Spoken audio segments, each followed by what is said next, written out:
کے نتیجے میں ہم الگ جگہ پر چل پڑتے ہیں. جب اس طرح کی محفلوں میں ہماری آپ کی شرکت ہوتی ہے اور باتیں سامنے آتی ہے تو دماغ میں یہ بات آتی ہے کہ ہم غلط کر رہے ہیں یا ہم سے غلطی ہو رہی ہے. اب آہستہ انشاءاللہ اصلاح کریں گے اور جو واقعی اللہ اس کے رسول کا فرمان ہے، جو اللہ اس کے رسول کا پسندیدہ طریقہ ہے، ہم اسی طرح کریں گے، اسی طرح تیاری کریں گے.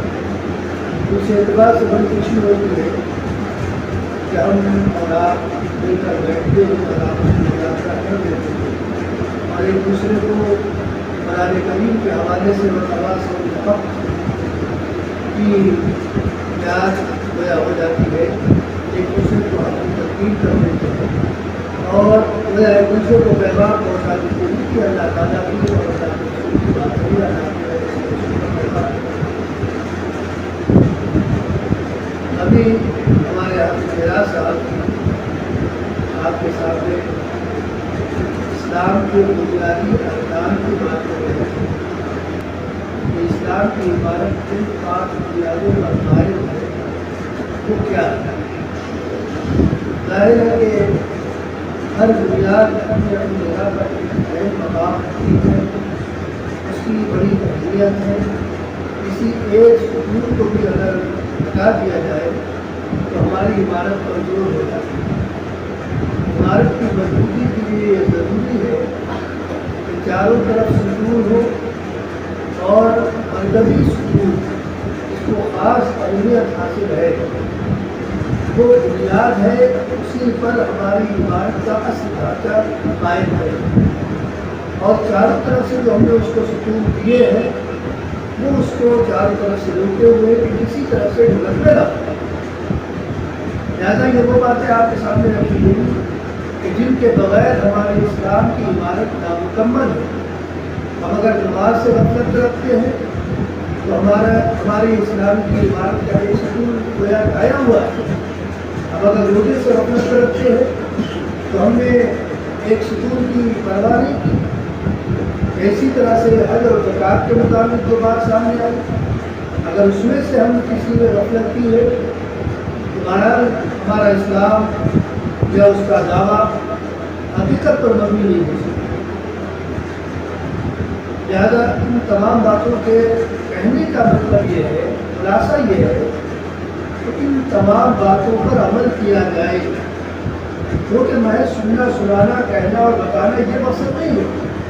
اللہ کے رسول صلی اللہ علیہ وسلم اس لیے بھیجے گئے کہ اللہ تعالیٰ کا پیغام پڑھ کر سنا دے بلکہ آپ اس لیے بھیجے گئے تھے کہ لوگوں کے اندر شوق پیدا کرے، لوگوں کو اس کی طرف لائے اور ان کو بشارت سنائے، اور جو لوگ نہ مانے ان کو آگاہ کر دے ایک بڑے دن کے عذاب سے۔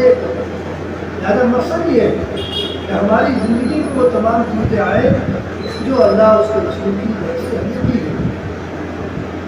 ہم نے آپ کے سامنے قرآن کریم کے 22 پارے کی ایک آیت پڑھی ہے، وَمَا كَانَ لِمُؤْمِنٍ وَلَا مُؤْمِنَةٍ إِذَا قَضَى اللَّهُ وَرَسُولُهُ أَمْرًا أَن يَكُونَ لَهُمُ الْخِيَرَةُ مِنْ أَمْرِهِمْ۔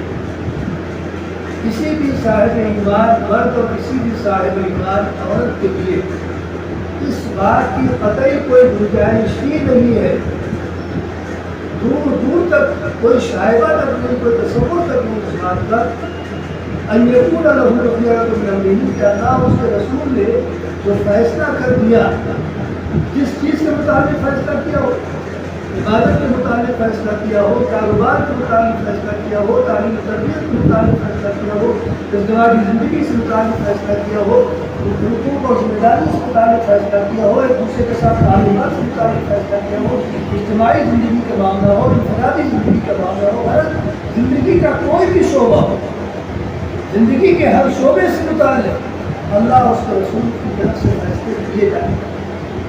لہذا وَمَا كَانَ لِمُؤْمِنٍ وَلَا مُؤْمِنَةٍ إِذَا قَضَى اللَّهُ وَرَسُولُهُ أَمْرًا أَن يَكُونَ لَهُمُ الْخِيَرَةُ مِنْ أَمْرِهِمْ۔ کسی طرح کی کوئی گنجائش نہیں ہے کہ اس سے سرعمود نراغ کیا جا سکے اور اس میں چون و چرا کیا جا سکے کہ ایسے نہیں، ایسا اور اس طرح سے نہیں، اس طرح سے۔ اس بات کی قطعی کوئی گنجائش نہیں۔ اللہ اس کے رسول کے فیصلے کے بعد وَمَن يَعْصِ اللَّهَ وَرَسُولَهُ، اور اگر کسی نے لاپرواہی کی، اللہ کے فیصلے کے خلاف کیا، نبی کے فیصلے کے خلاف کیا، اللہ کی تعلیم کے خلاف کیا، نبی کے قول کے خلاف کیا، نبی کے عمل کے خلاف کیا، وَمَن يَعْصِ اللَّهَ وَرَسُولَهُ فَقَدْ ضَلَّ ضَلَالًا مُبِينًا، وہ کھلی ہوئی گمراہی، اس کی گمراہی میں کوئی شک و شبہ نہیں، وہ غلط راستے پر چل پڑا ہے، اس نے وہ راستہ چھوڑ دیا جو راستہ اللہ تعالیٰ کی خوشنودی تک پہنچنے والا تھا، اس نے اس راستے کا انتخاب کر لیا تو راستہ اس کی تباہی اور بربادی کا۔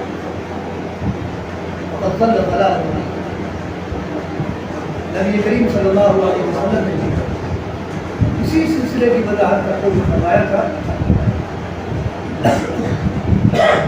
لا يؤمن احدكم حتى يكون هواه تبعا لما فيه۔ کوئی اگر یہ سمجھتا ہے کہ ہم مسلمان محلے میں ہیں، مسلمان گھرانے میں ہیں، ماں باپ مسلمان ہیں، باپ دادا مسلمان ہیں، خاندان مسلمان ہے، ہمارا نام مسلمان ہے، اور ہم بھی مسلمان ہیں، اگر کوئی یہ سمجھتا ہے تو اپنی جگہ سے سمجھتا ہے، اس پہلو میں مبتلا ہے کہ ہم مسلمان ہیں۔ لا یؤمن احدکم، ان میں کوئی بھی شخص قابل درجے کا ایمان والا ہو ہی نہیں سکتا، ایک قابل درجے کا ہے جو اللہ تعالیٰ کے نزدیک انتہائی مقبول ہے، اور ایک ایمان وہ ہے جس نے بہرحال نجات کی ضمانت دے رکھی ہے۔ کب نجات ملے گی یہ فیصلہ اللہ کو، لیکن قابل ایمان والے کے سلسلے میں اللہ تعالیٰ خود ضمانت دیتا ہے کہ ہم اپنی نگرانی میں، اپنی ذمہ داری میں اس کو جنت میں پہنچائیں گے، اللہ تعالیٰ ذمہ داری دیتا ہے۔ لیکن اگر ایمان میں نقص ہے، ایمان قابل نہیں ہے، تو اللہ تعالیٰ کوئی ذمہ داری نہیں دیتا کہ کب پہنچے گا، بس یہ ہے کہ نجات ملے، کتنے سالوں کے بعد اور کتنے زمانے کے بعد ملے گی، یہ ہم لوگ اللہ تعالیٰ نہیں۔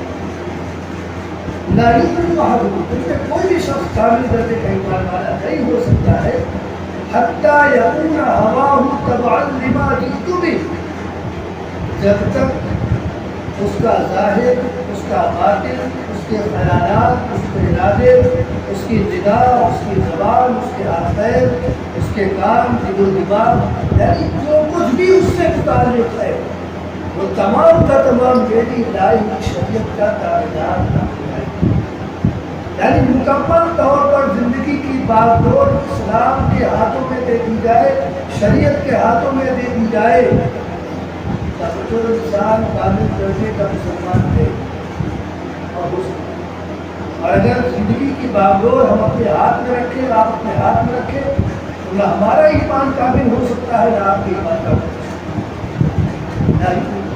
نبی کی بات ہے، اور نبی کی بات کو اس طرح سے مشورہ نہیں کیا جا سکتا۔ حتیٰ یکون ہواہ عن مکمل طور پر شریعت کی پابندی، مکمل طور پر اس نظام کی پابندی جو آسمان سے بطور خاص ہمارے آپ کے لیے اتارا گیا ہے، لوگوں کے لیے اتارا گیا ہے جو اللہ کو اپنا معبود مانتے ہیں، لوگوں کے لیے اتارا گیا ہے جنہوں نے اللہ تعالیٰ سے وعدہ کیا اس کی اطاعت اور فرمانبرداری کرنے کا، لوگوں کے لیے بطور خاص اتارا گیا ہے۔ اور افسوس کے ساتھ یہ بات کہنا کہ ہم ایمان کا دعویٰ کرتے ہیں، لیکن جب ہماری زندگی میں ہم جھانک کر دیکھتے ہیں تو ہماری عملی زندگی اسلامی تعلیمات اور اسلامی طرز عمل سے بالکل علیحدہ نظر آتی ہے۔ ہم اپنے مفادات کو کسی طور پر چھوڑنے کے لیے تیار ہی نہیں، اپنی منفعتوں کو ہم تیارنے کے لیے بالکل تیار ہی نہیں ہیں۔ جہاں پر ہمارے مفادات متاثر نہیں ہوتے ہیں ہم وہاں تو اسلام کا لبادہ اوڑھ لیتے ہیں، اور جہاں ہم یہ دیکھتے ہیں کہ ہمارا مفاد متاثر ہو رہا ہے، ہم کو چھوڑنا پڑ رہا ہے، ہم کو نقصان برداشت کرنا پڑے گا، وہاں پر ہم اسلام کا لبادہ اتارتے ہیں اور نفس کا لبادہ اوڑھ لیتے ہیں۔ اس وقت ہم اللہ کے بندے نہیں ہوتے ہیں، ہم اپنے نفس کے بندے بن جاتے ہیں۔ قرآن کریم کہتا ہے أَفَرَأَيْتَ مَنِ اتَّخَذَ إِلَٰهَهُ هَوَاهُ أَفَأَنتَ تَكُونُ عَلَيْهِ وَكِيلًا۔ اے نبی، کیا آپ نے ایسے شخص کو دیکھا ہے جس نے اپنا معبود اپنی خواہشات کو بنایا ہے، اپنی خواہش کو اپنا خدا بنا دیا ہے، خدا کو چھوڑ دیا، اس نے خدا کی تعلیم کو چھوڑ دیا، اپنے نفس اور اپنی نفس کی خواہشات کو اس نے اپنا معبود بنا دیا۔ بعض مواقع پر اسلام کے جو فیصلے ہیں وہ ہمیں ظاہری اعتبار سے ہمارے نقصان کی طرف اشارہ ہے، ظاہری اعتبار سے،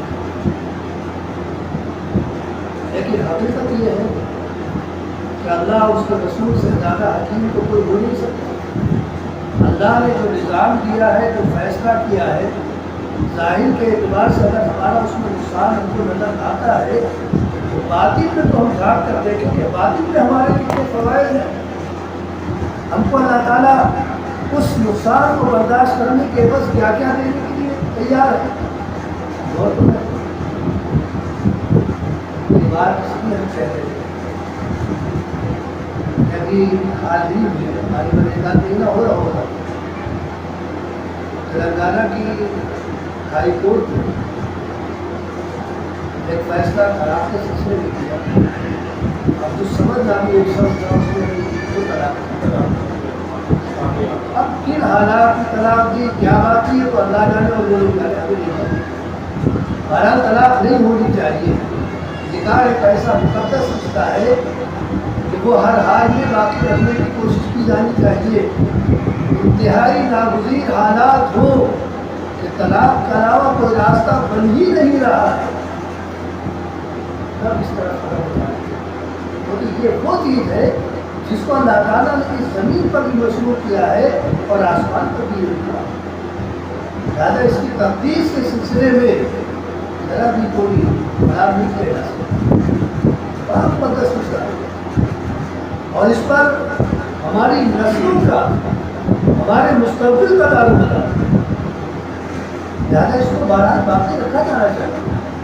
لیکن بعض حالات ایسے ہوتے ہیں کہ طلاق ضروری ہوتی ہے۔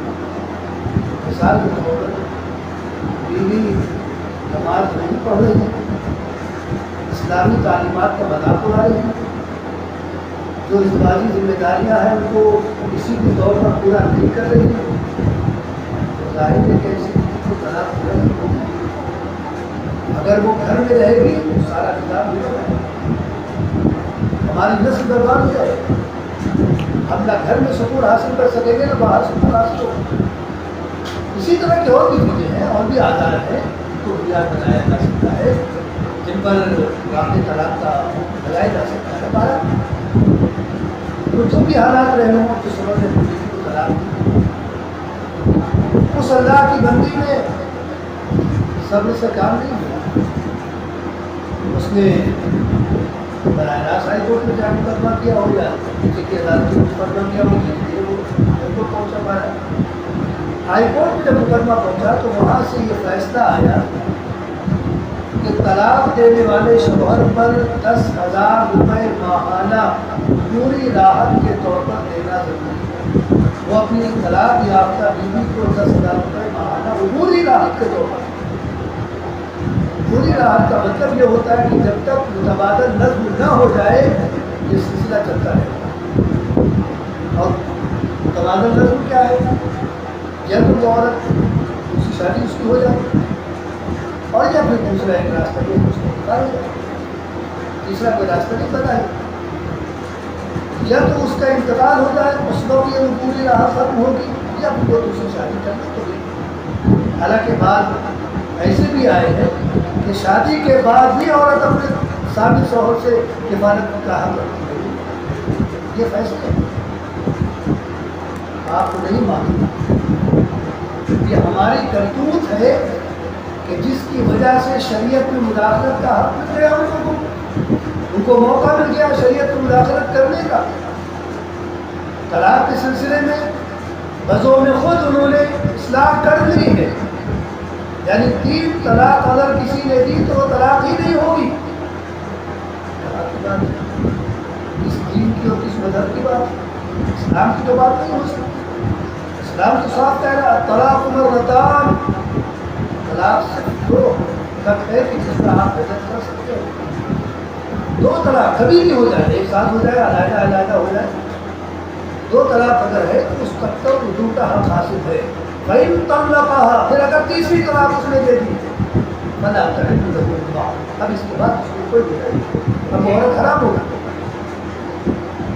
انہوں نے 3 طلاق کو اپیل کرنے کی طلاق، یعنی اللہ تعالیٰ کی حکمت، نبی کی حکمت پر دیکھ کر نہیں اٹھا، یہ اصلاح کرنے چلے ہیں اور اس دین میں اصلاح کرنے چلے ہیں جس کا بنانے والا، مسائل کو حل کرنے والا خود اللہ تعالیٰ ہے۔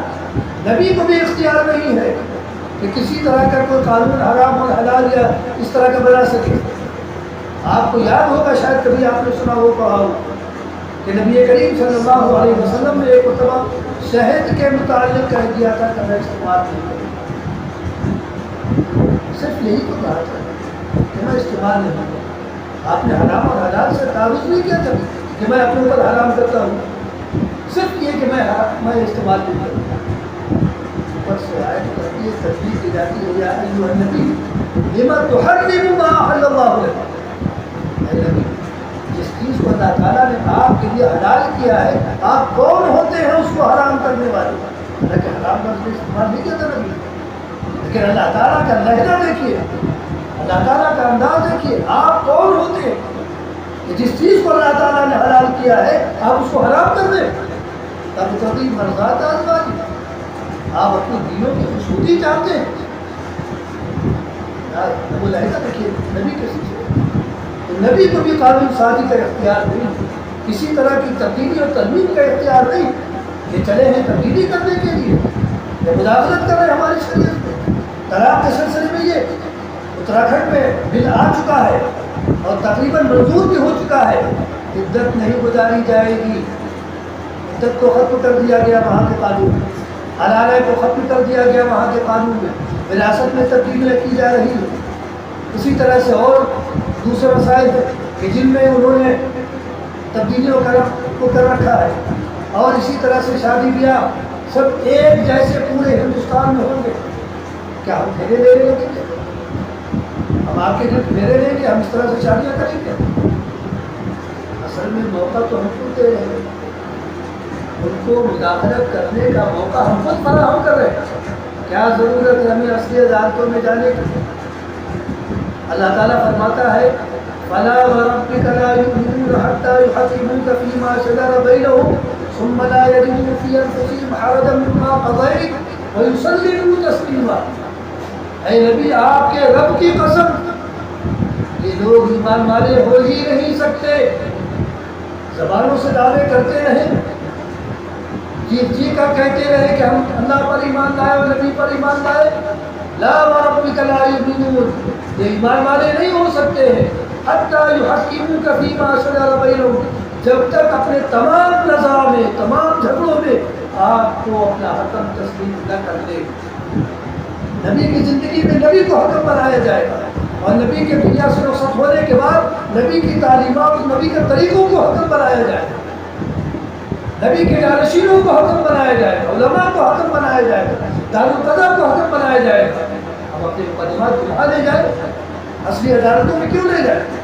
لیکن ظاہر کے دارالقضا سے وہ فیصلہ ہوگا طلاق یافتہ عورت کے سلسلے میں, وہ صرف یہی ہوگا کہ شوہر کی حیثیت کو دیکھ کر عدت کا جو بھی خرچ ہوگا وہ طے کیا جائے.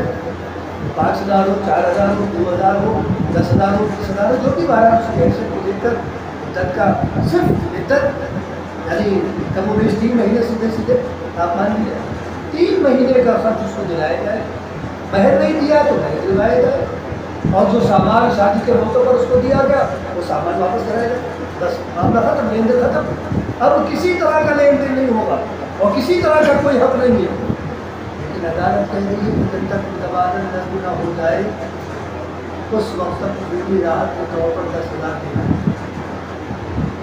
ہم گئے کیوں نہیں, وہ فیصلہ اسلام کے خلاف کیوں انہوں نے کیا؟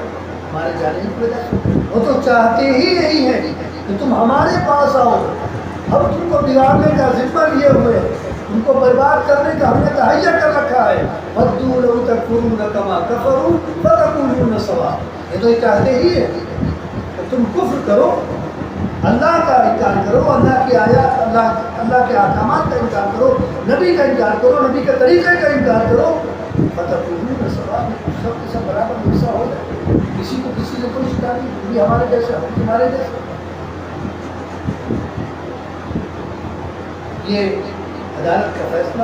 پھر سپریم کورٹ گیا یہ فیصلہ, وہاں سے بھی اس فیصلے کی توثیق کر دی گئی, وہاں بھی اس فیصلے کے بعد 125 CRPC میں, حالانکہ 127 میں اس بات کا ذکر موجود ہے کہ مسلم مطلقہ عورت اس سے مستثنیٰ ہے, اس پر یہ قانون لاگو نہیں ہوگا. اس کے باوجود 125 کے تحت ہوتا ہے تاحیات یا تاریخ احسان اس کو راحت دی جائے 10,000 کی. ہمارا ہم کو جو حکم دیا گیا, ہم نے اللہ سے وعدہ کیا ہے کہ ہم آپ کو ہی اپنا سب کچھ سمجھیں گے اور آپ کی ہی تعلیمات پر عمل کریں گے. وعدہ کر کے آئے ہیں اللہ سے. اب یہاں آنے کے بعد ہم اپنے مفادات پر نظر رکھیں, اپنی آخرت کو چھوڑ دیں. اللہ تعالیٰ نے 3 مہینے رکھے ہیں کہ اس میں آپ جو بھی خرچ ہوتا ہے نہیں کریں.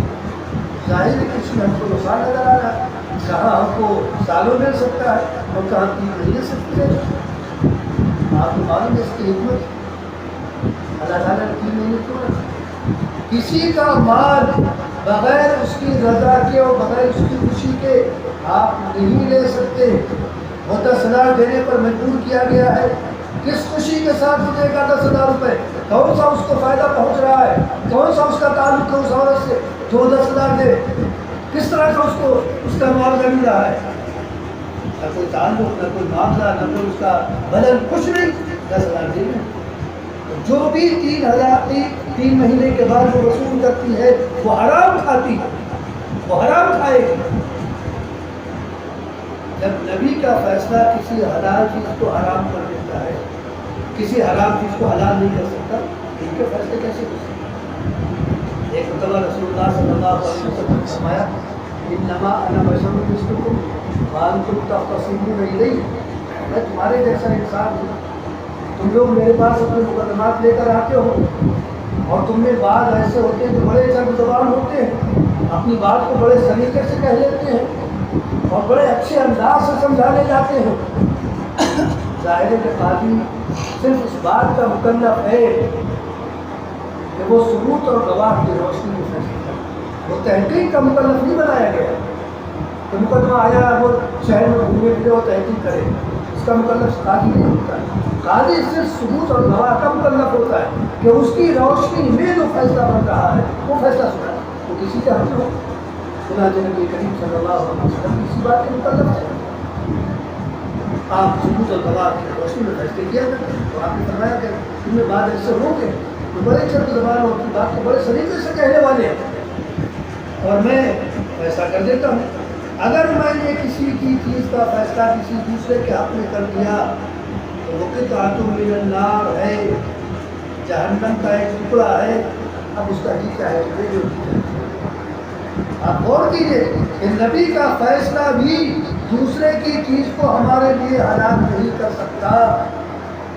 علماء کا فیصلہ، دنیا بھر کے علماء مل کر فیصلہ کرتے ہیں کسی چیز کے بارے میں کہ وہ فلاں کی ہے یا نہیں ہو سکتی وہ چیز۔ کافروں کا فیصلہ ہم کیسے نافذ ہو سکتا ہے؟ کافر کو فیصلہ کر رہے ہیں، ان کا فیصلہ کیسے ہمارے لیے جائز ہو سکتا ہے؟ اور کیسے اس کے بعد یعنی 3 مہینے کے بعد جو راحت ملے گی وہ کیسے حلال ہو جائے گی؟ وہ حرام ہے، اور جب حرام وہ کھائے گی یا جو بھی ہو، کھانے والا ہو کھانے والی ہو، کل لحم نبت من السحت فالنار اولى به، کما قال علیہ السلام۔ وہ گوشت جو حرام سے پلا بڑھا ہو، جہنم کی آگ اس کے بہت مناسب ہے۔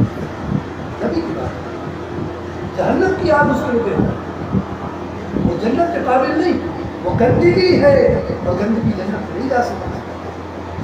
ان کو کہتے سزا کہا گئی، لیکن اپنی آخرت کو، اپنی عاقبت کو برباد کر دیا نا۔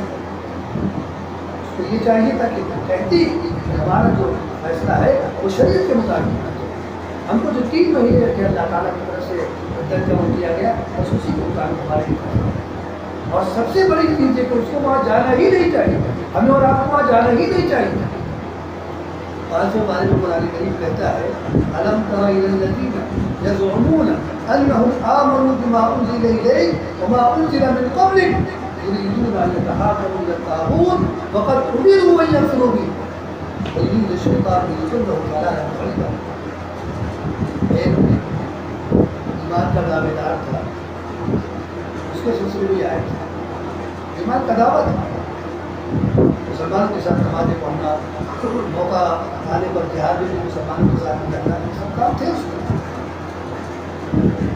کسی بات پر، کسی چیز کے سلسلے میں ایک یہودی سے اس کا جھگڑا ہو گیا، معاملہ طے نہیں ہو رہا، نہ یہودی اپنی بات سے دستبردار ہونے کو تیار، نہ یہ ایمان کا دعوے دار اپنی بات سے دستبردار ہونے کو تیار۔ اس نے کہا چلو بھائی معاملہ ایسے تو حل نہیں ہوگا، کسی سے فیصلہ کرا لیا جائے۔ یہودی نے کہا چلو محمد کے پاس سب سے فیصلہ کرا۔ اس نے کہا جو ایمان کا دعوے دار تھا، جو نبی پر ایمان کا دعویٰ کرتا تھا، اس نے کہا نہیں کہا کہ اشرف کے پاس ہمارے بڑے عالم ان کے پاس چلے جاتے۔ یہودی کا اصرار تھا کہ نہیں محمد سے فیصلہ کرنا۔ آپ غور کیجیے کہ باطل نظام کے پاس ایمان کا دعوے دار جا رہا ہے، اور جو ایمان کا دعوے دار نہیں ہے رسول اللہ صلی اللہ علیہ وسلم، کیوں؟ اسے یقین ہے کہ اسلام ہمارے ساتھ انصاف کرے گا۔ آپ نے کیسے سوچ کیا کہ انصاف نہیں ہوگا؟ اسلام آپ کے ساتھ انصاف ہوگا، اس عورت کے ساتھ انصاف ہوتا، وہ آتی تو تعلق کرا، پہنچتی تو تعلق کرا میں اپنا مقدمہ تو پیش کرتی، لیکن اس نے باطل نظام پر یقین کیا اور اسلامی نظام کا انکار کیا۔ بہرحال یہودی کے اصرار پر وہ راضی ہو گئے، باطل ناخواستہ چلو بھائی محمد رسول اللہ صلی اللہ علیہ وسلم کے پاس مکہ پہنچا۔ یہودی نے اپنی دلیل دی، اس نے اپنی بات کہی۔ یہودی کی دلیل مضبوط تھی، اس کا ثبوت اور گواہ جو بھی تھا بھارت، اس کے حق میں مقدمے کا فیصلہ ہو رہا ہے۔ رسول اللہ صلی اللہ علیہ وسلم نے اس کو فیصلہ کر یہ جو ایمان کا دعوے دار تھا یہ خالی ہاتھ ہو گئے، اس کے ہاتھ سے وہ چیز نکل گئی نبی کے فیصلے کے بعد۔ وہاں سے باہر نکلتا ہے، کہتا ہے چلو نبی کو فیصلہ کر دیا، ٹھیک ہے صحیح فیصلہ کیا ہوگا، چلو عمر سے بھی فیصلہ کرا، لیکن عمر کا فیصلہ کرنا نبی کے فیصلے پر عمر کا فیصلہ یہ تو ممکن ہو سکتا تھا کہ عمر رضی اللہ عنہ سے فیصلہ کرایا جاتا، اس کے بعد اسی کے پاس چلا معاملہ الٹا، گنگا الٹی بہ رہی ہے۔ اب عمر رضی اللہ عنہ کے پاس جاتے چلو عمر سے فیصلہ کرایا، یہودی نے کہا چلو ٹھیک ہے بعد میں فیصلہ کرایا، گئے دروازہ کھٹکھٹایا، حضرت عمر رضی اللہ عنہ گھر میں تشریف فرما دیا، بات چلتا رہا، سامنے بات رکھی، یہ معاملہ ہے ہمارے ان کے درمیان نزاع ہے، فیصلہ ہو چکا ہے، میں نے فیصلہ کیا ہے، ہمارے ہاتھ میں فیصلہ کیا ہے، مجھے نے بتایا۔ اور عمر رضی اللہ عنہ نے اس ایمان کے دعویدار سے پوچھا کہ کیا مجھے نے فیصلہ کیا ہے، اور تو یہ کہہ رہے ٹھیک ہے نہیں کہ آپ نے فیصلہ ہوا، اس نے اعتراف کیا کہ ہاں ابھی میں ایسا ہی گھر کے اندر گئے، تلوار لے کر گردن صاف، یہ جو نبی کے فیصلے کو نہ مانے اس کے لیے عمر کا فیصلہ، جو اسلام کی بات نہ مانے، اللہ اس کے رسول کی بات نہ مانے، اس کے لیے یہی فیصلہ ہے۔ ایمان کا تقاضا ہے، ایمان کی غیرت ہے کہ جب اللہ تعالیٰ نے ہم کو ایک کامل نظام دیا، ہم اس کامل نظام کو چھوڑ کر باطل نظام کی بات کریں۔ اليوم اکملت لکم دینکم واتممت علیکم نعمتی ورضیت لکم الاسلام دینا، آج ہم نے تمہارے لیے تمہارے دین کو مکمل کر دیا۔ جو دین مکمل کر دیا گیا، ہر ناحیے سے جس کو پایۂ تکمیل تک پہنچا دیا گیا، ہم اس کو ناقص سمجھ رہے ہیں اور اس میں اپنے لیے کمیاں تلاش کر رہے ہیں کہ ہم سمجھتے ہیں کہ ہمارے لیے اس میں کمی رکھی گئی، اور ہم جاتے ہیں اس کمی کی تلافی کے لیے دوسروں کے پاس، غیروں کے پاس، جن کے پاس نہ حکمت ہے نہ ایمان، جو آیات اور اللہ تعالیٰ کے احکامات کی حکمت سے اتنا سے بھی واقف نہیں۔ چلیے فیصلے کرنے ہمارے اور ہمارے مسائل کے سلسلے میں معاذ اللہ اصلاح کرنی چاہیے۔ خدا نہ خواستہ اللہ تعالیٰ کو علم نہیں تھا، اللہ تعالیٰ ان چیزوں پر اس کی نظر نہیں تھی، اس نے غلط قسم کے فیصلے کر دیے معاذ اللہ۔ اب یہ اصلاح کریں کہ ہمارے یہاں فیصلوں کی سلسلے اور تمہاری زندگی کی آخری سانس تک، ہر انسان کی زندگی کی آخری سانس تک اور اس دنیا کی آخری سانس تک ہم نے اسلام ہی کو تمہارے لیے پسند کیا ہے۔ اسی اسلام پر اگر تم جیتے اور مرتے ہو تو تمہارے نزدیک مقبول ترین انسان، اور اگر اس اسلام کو چھوڑ کر تم جاتے ہو تو سن لو کہ من اعرض عن ذکری فإن له معیشة ضنکا ونحشره یوم القیامة اعمى۔ عذاب کا سلسلہ اس دنیا سے ہی شروع ہو جائے گا، نافرمانی کی سزا اس دنیا سے ہی شروع ہو جائے گی۔ جس کسی نے بھی، مرد ہو عورت ہو بوڑھا ہو جوان ہو، جس کسی نے بھی ہمارے احکامات سے روگردانی کی، من اعرض عن ذکری، ہمارے احکامات سے کس نے بھی روگردانی کی، فإن له معیشة ضنکا، اس کا جینا ہم ادھر کریں گے، اس کی زندگی کو تلخیوں سے بھر دیں گے، مسائل، مسائل، مشکلات، قدم قدم پر دشواریاں، قدم قدم پر رکاوٹیں، بیماریاں اور معلوم نہیں کیا کہیں، تمام چیزوں سے اس کی زندگی کو گھیر دیں۔ ایک مصیبت سے نکلے گا نہیں، دوسری مصیبت بڑی ہو جائے گی، دوسری مصیبت ختم نہیں ہوگی، تیسری مصیبت سامنے آ جائے گی، یہ سلسلہ دراز ہوتا چلا جائے گا زندگی کے آخری سانس تک۔ دنیا کا ہے شروع ہو یوم القیامت یا، اور جب قیامت کے دن ہم ایسے شخص کو اٹھائیں گے تو اندھا بنا کر اٹھائیں گے، کیونکہ اس نے ہماری تعلیمات سے روگردانی کی، یعنی ہم بھی اس کی طرف سے بہتر ہو، ہمیں بھی کوئی پرواہ نہیں، کو دیکھ رہا نہیں، ہم نے وعدہ کیا اللہ تعالیٰ سے اطاعت و فرمانبرداری کا، اور اسی مقصد کے لیے ہی ہم کو پیدا کیا گیا۔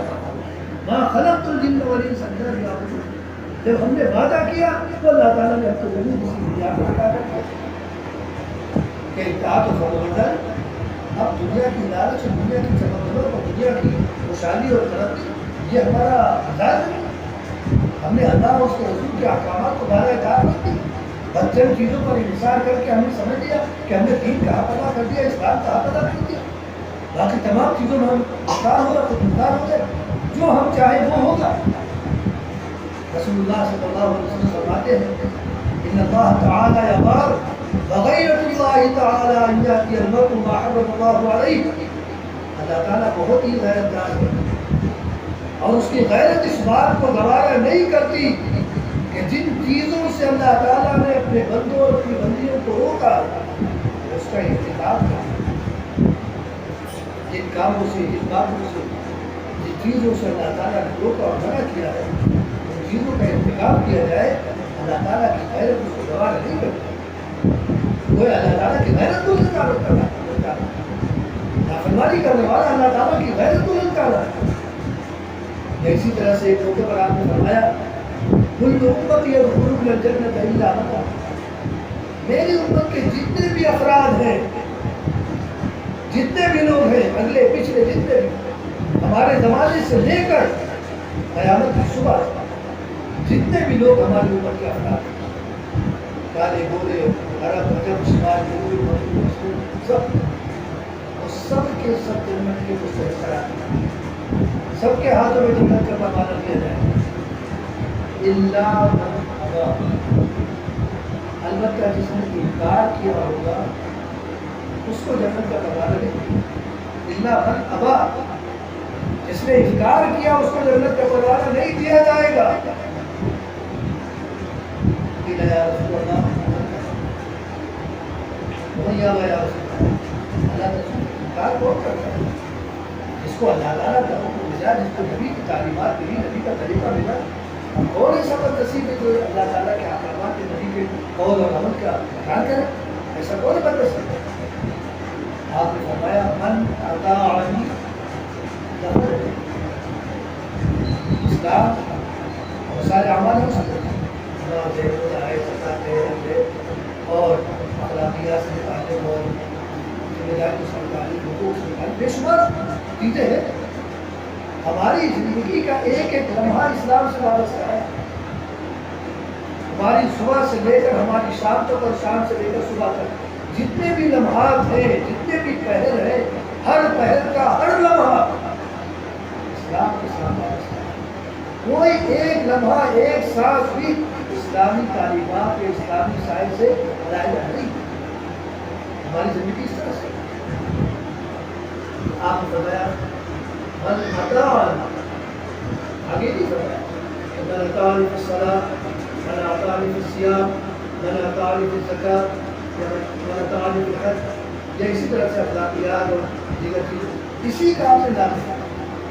زندگی سے متعلق کسی بھی شعبے کا آپ نے نام ہے، کاروبار ہے، فلاح ہے، اور یہ ہے، وہ ہے، یہ ہوتی ہے، تعلیم ہوتی ہے، کسی کی ہر اطاعت، جس نے میری اطاعت کی، ہر وہ چیز جو مجھ سے اس کو ملی اس میں میری ہی اطاعت، چاہے حالات ملی ہو، اخلاقیات ملے ہو، ایک دوسرے کے ساتھ تعلقات ملے ہو، ایک دوسرے کے حقوق ادا کرنے کا معاملہ ہو، ایک دوسرے کے متعلق ذمہ داریوں کی بات ہو، پڑوسی کا معاملہ ہو، پہلے والوں کا معاملہ ہو، رشتہ داروں کا معاملہ ہو، جو بھی ہو، کاروبار وغیرہ جو بھی ہے، ان تمام چیزوں میں جس نے میری تحقیقی میری بات مانی، میرے طریقے کو اختیار کیا، دخل الجنہ، وہ جنت میں داخل ہے۔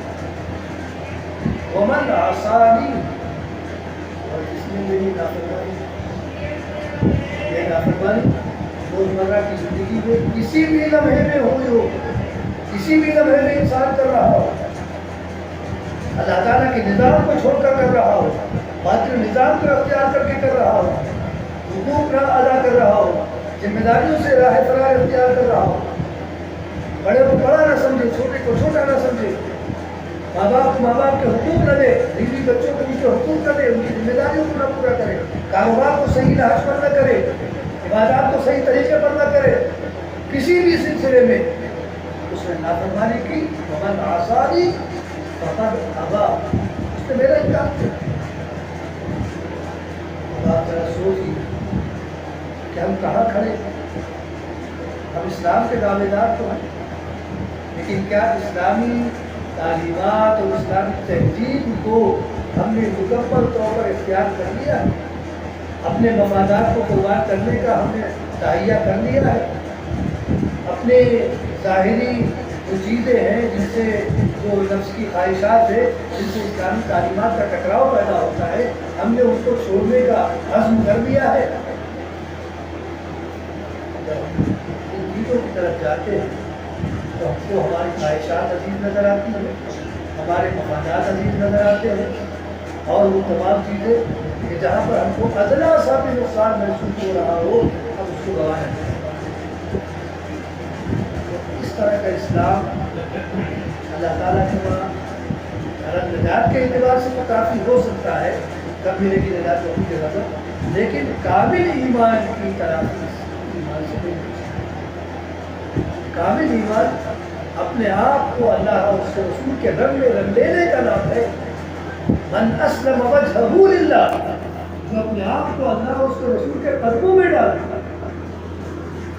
تو وہ ایمان والا ہے، اور جس نے اللہ اور اس کے رسول کے قدموں میں اپنے آپ کو نہیں ڈالا وہ اپنے فیصلے خود کر رہا ہے، اپنی خواہشات کے مطابق فیصلے کر رہا ہے، لیکن اس کو سوچنا چاہیے کہ وہ کل اللہ تعالیٰ سے کس طور پر ملے۔ ہمارا اللہ تعالیٰ کے پاس پہنچنا تو ہے، اس میں کسی قسم کا کوئی شک و شبہ نہیں کہ کل اللہ تعالیٰ سے ہماری ملاقات نہیں ہوگی۔ مَا مِنْكُم مِّنْ أَحَدٍ إِلَّا سَيُكَلِّمُهُ رَبُّهُ لَيْسَ بَيْنَهُ وَبَيْنَهُ تَرْجُمَانٌ۔ تم میں کوئی ایسا انسان نہیں ہے جس کی کل اس کے پروردگار سے گفتگو ہوئی۔ اللہ تعالیٰ براہ راست اس سے گفتگو کرے گا، اور اللہ اور بندے کے درمیان کوئی ترجمان نہیں ہوگا، کوئی ٹرانسلیٹر نہیں ہوگا کہ اللہ کی بات ہم نہیں سمجھ رہے ہیں، ہماری بات اللہ نہیں سمجھتا، کہ درمیان میں ایسا ہو جو ہماری زبان سے بھی بات ہو اللہ کی اس کی ضرورت ہے۔ اللہ جس زبان میں بات کرے گا ہم اس زبان کو سمجھیں، ہم جس زبان میں چاہیں کہ اللہ تعالیٰ کی بات کریں اور اللہ تعالیٰ سمجھیں۔ تو ایسا نازک مرحلہ ہے کہ ہم اکیلے کھڑے ہو کہ آپ اکیلے کھڑے ہو، ہر انسان اس مرحلے پر اکیلا ہوگا، نہ کوئی رشتہ، نہ کوئی تعلق، نہ کوئی آگے، نہ کوئی پیچھے، کہیں کچھ نہیں، اور اس کو پوری زندگی کا احساس ہے۔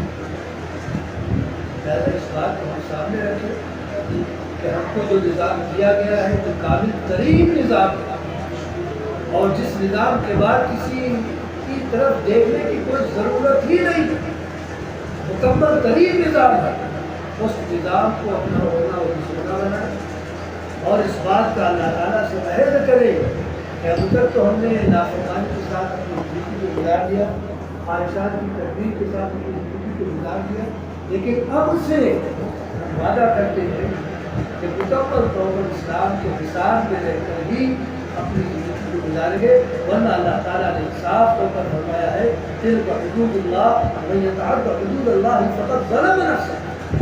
اللہ تعالیٰ کی حدود ہے، جو ان حدود سے تجاوز کرے گا اللہ کا کچھ نہیں بگاڑے گا، جو کچھ بگڑے گا وہ اسی کا، اسی کے آخرت تباہ ہوگی، اسی کے ہاتھوں سے جنت جائے گی، اور اسی کا مقدر جہنم بنائے گا۔ لہٰذا ان تمام باتوں کے پیش نظر ہم تمام مسلمان مردوں کی، تمام مسلمان عورتوں کی، تمام حاضرین کی اور تمام لوگوں کی جب تک یہ بات پہنچے، یہ ذمہ داری ہے کہ جب ہم ایمان لائے ہیں اور اس پر ہمیں فخر ہے، اسلام پر ہمیں فخر ہونا چاہیے، جیسے حضرت عمر اللہ نے فرمایا تھا پھٹے پرانے کپڑے بیول نبی کپڑے پہنے ہوئے تھے، اور جب ان سے کہا گیا کہ آپ ایک دینی پیشوا سے ملاقات کے لیے جا رہے ہیں، کپڑے تبدیل کر دیجیے، تو برجستہ انہوں نے کہا تھا اسلام کی عزت ہماری سب سے بڑی ہے، اور انہیں کپڑوں میں وہ کہتے تھا۔ ہمارے لیے یہ فخر کی بات ہے کہ اللہ تعالیٰ نے اپنے فضل سے ہم کو گھر بیٹھے اسلام نے اس دولت دی، یہ ایسا سرمایہ ہے کہ ایک جہاں نہیں سینکڑوں جہاں اس پر قربان ہو جائے، اس کی قدر کریں، ہم خود بھی اپنے عقیدوں میں پختہ ہونے کی کوشش کریں، اپنے اعمال کے اعتبار سے اپنے آپ کو مکمل مسلمان بنائیں، اپنے بچوں کی بھی صحیح طور پر اسلامی تعلیمات کی روشنی میں تربیت کریں، تاکہ ہمارے بعد اسلامی تعلیمات کو حاصل کرنے والے ہوں، اور اللہ تعالیٰ سے مسلمان کی حیثیت سے ان کی بھی ملاقات ہو۔ خدا تبارک و تعالیٰ اپنی تبارک و تعالیٰ